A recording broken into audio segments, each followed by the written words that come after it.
So most people who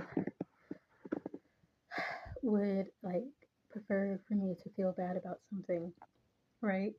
Whether they know I know that what they're doing, or they're trying to make sure I don't know what they're doing, or like whatever their creepy egotistical ways are, in regards to insulting me or trying to push me into doing something by making me feel bad or embarrassed or ashamed, which is really, really stupid, in my mind. But to them, apparently, with the minds that they work with, most of the time that works, right? So they can just stay in their universe with those minds, right? But one thing that got me,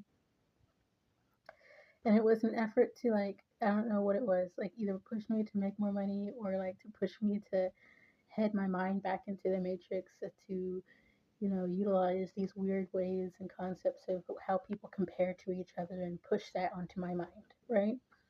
And they were like, yeah, you're so heavily, you know, heavenly and divinely protected, right? Because you're poor and alone.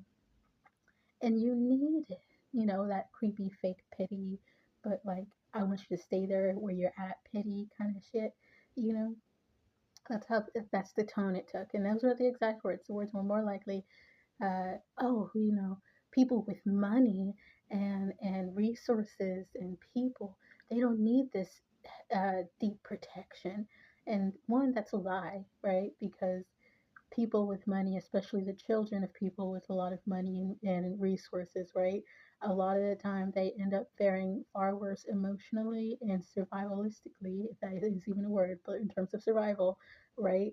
And in terms of being able to stand clean and clear on their own, of their own soul and accord, right? They're at a severe disadvantage because of rich people's control issues. Um, but anyway, in an effort, like I say, even when people are wrong, I just say that they're right, right? Yes, heavenly and divine beings highly and deeply rely on the human social construction of monetary value upon different assets, right? In order to issue out divine and heavenly outside of the human realm protection.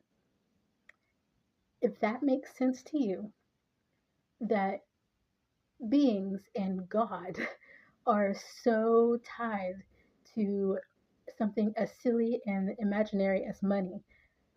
Sure, sure.